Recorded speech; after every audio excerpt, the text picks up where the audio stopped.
Hello and welcome to another Vista tips and tricks video. Today we're looking at another effects request, and the question was, how do I create a strobe chase, or how do I use strobe in a chase?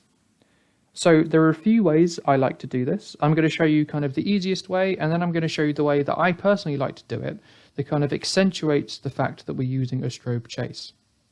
So strobe inherently is quite frantic.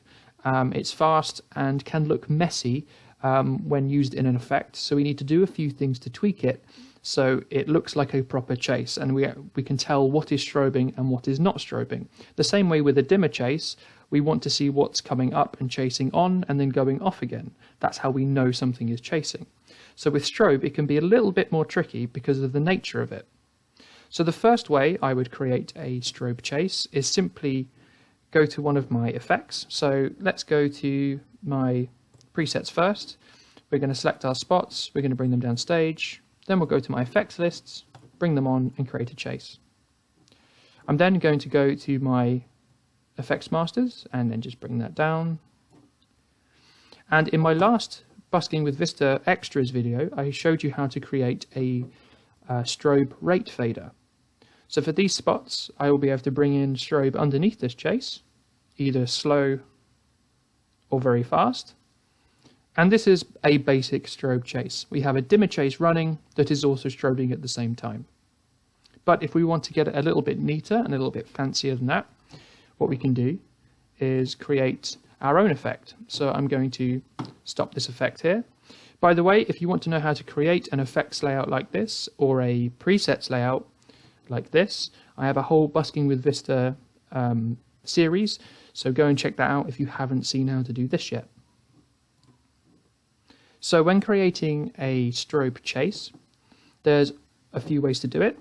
First of all, we always have to start with our fixture selection. So I want a symmetrical chase, so I'm going to use a symmetrical mirrored fixture selection. Then I'm going to go to my Smart Effects panel and create a new effect. First, I'll show you a wave effect. So we'll use strobe as what we want to use here. Hit OK. Now, at the moment, we have intensity coming from this list here. So without the intensity, we won't see the effect. So bear that in mind. But as you can see, like I said, it's quite a frantic, quite a messy looking effect at the moment. And that's because just like a dimmer effect, at the moment, it's going from 0 strobe value to full and then down again across all of these fixtures. So it can look very messy. We don't quite know what is strobing and what's not strobing. So my first thing I would do is make it a snap or a square waveform so we can see a little bit better what's strobing and what's not. And then I would go to my sequence tab, maybe make it a 50% overlap to start with, and then because I've got a mirrored selection, I'm going to make it a blocking of 2. Now as you can see, that's a little bit better. We can see what is strobing, what is not strobing, and this is a good place to start from when you want to build your strobe effect. So from here we can add in different repeats, different blocking, etc. But there is a way I like to do a strobe effect that kind of accentuates the strobe even more, and that is using it in a swing effect with also a color layer as well. So if I release that intensity list, go to New Effect, Swing Effect. The first layer I'm going to put in is an intensity layer. And like I said, this is so we can see the strobe. As I showed you before, when I took the intensity out, there is no effect. So we need to make sure there is intensity in this effect. And I'm going to have both steps be the same. I'm going to have both steps be on at full. And this is just basically a base layer for the strobe to work over the top of. I'm also going to make both of these snaps. Now, I'm going to add another layer by going to Advanced and hitting this plus button down here. And we're going to add our strobe layer. So now this is where we choose where we want the strobe to start and how fast we want it to get. So for this, I want it to start at 0 strobe. And then I'm just going to dial in the amount of strobe that I want. So I think I'm going to go for about 80%. And same again, I'm going to make both of these snaps. Now just as before, I'm going to use a 50% overlap and a blocking of 2. So I can see this is kind of where we got with our wave effect.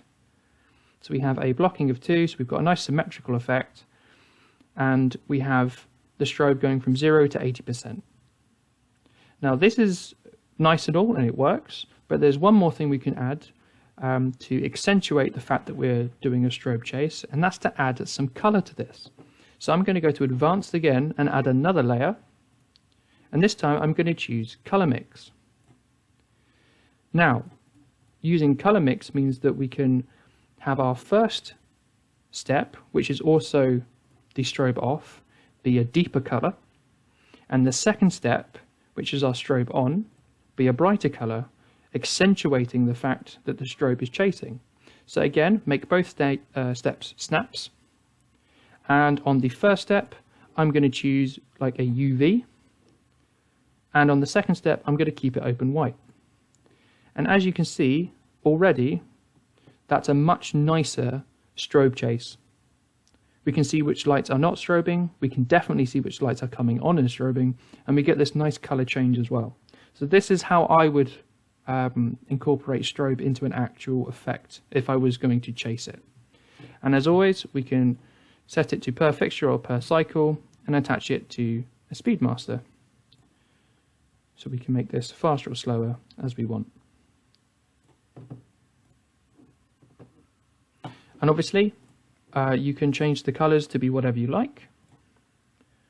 I prefer to have a darker color for like the background still image, and then a lighter color for the strobing part of the chase, but this is all up to you.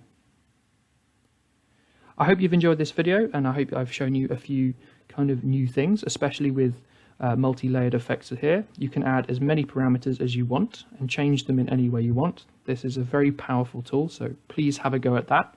If you have any questions about this effect, or if you have any other effects requests you want to see in the future, leave a comment below on the forum or on Facebook, and I'll see you guys in the next video.